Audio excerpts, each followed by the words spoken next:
2008 সালের নবম জাতীয় সংসদ নির্বাচনের আগে আসাদুজ্জামান খান কামাল ছিলেন তেজগাঁও থানা আওয়ামী লীগের সভাপতি। নবম জাতীয় সংসদ নির্বাচনে আওয়ামী লীগের মনোনয়ন পেয়ে ঢাকা 11 আসনে এমপি নির্বাচিত হন তিনি। পরবর্তীতে স্বরাষ্ট্র প্রতিমন্ত্রী এবং স্বরাষ্ট্রমন্ত্রীর দায়িত্বপ্রাপ্ত হন। রাজনৈতিক পদ পদবি বৃদ্ধির সাথে সাথে বাড়তে থাকে সাবেক এই মন্ত্রীর অন্যায় আর অপকর্মের ভাণ্ডার। অনুসন্ধান বলছে পুরো তেজগাঁও এলাকা এবং শেরেবাংলা নগর এলাকার চাঁদাবাজি টেন্ডারবাজির পুরো অর্থ যায় সাবেক এই স্বরাষ্ট্রমন্ত্রীর কাছে। এসব টাকা তোলার জন্য তার ছিল একটি বিশ্বস্ত সিন্ডিকেট। সময়ের সাথে সাথে সেসব সিন্ডিকেটের সদস্যদের মুখোশও উন্মোচন করব আমরা। তবে আজ শুধু এই সাবেক স্বরাষ্ট্রমন্ত্রীর বিষয়ে জানার পালা।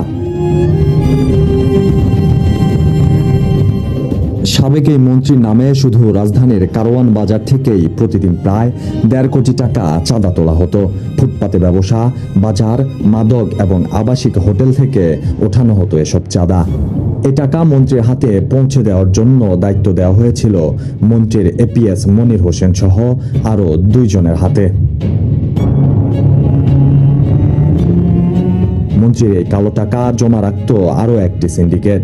তাদের একজনের নাম গোলাম কিবরিয়া ওরফে বড় মনির, যিনি টাঙ্গাইল শহর আওয়ামী লীগের সাবেক সহসভাপতি এবং টাঙ্গাইল 2 আসনের সাবেক সাংসদ তানভীর হাসান ওরফে ছোট মনিরের ভাই।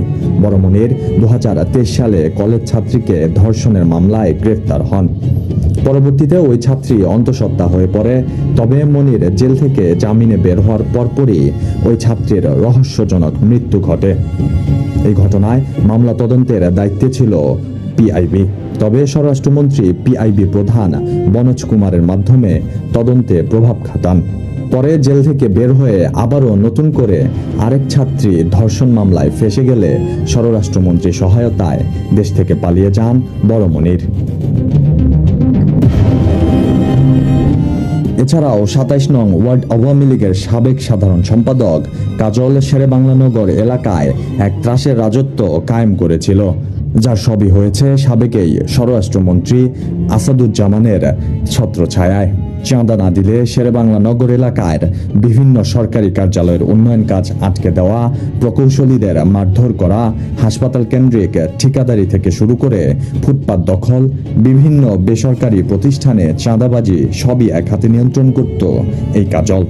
এসব কালো অর্থের বেশিরভাগের অংশই সরাসরি পৌঁছে যেত সাবেক স্বরাষ্ট্রমন্ত্রীর হাতে। লুটপাটের এসব অর্থের বেশিরভাগ অংশই স্বরাষ্ট্রমন্ত্রী পাচার করেছেন দেশের বাইরে। এছাড়াও এসব অর্থের ক্ষুদ্রাংশ দিয়ে শত কোটি টাকা মূল্যমানের সম্পদ কিনেছেন রাজধানীর তেজগাঁও, ধানমন্ডি, সেন্ট মার্টিন সহ আশুলিয়া, গাজীপুরের মতো বিভিন্ন জায়গায়। মাহদি হাসান, কালের কণ্ঠ।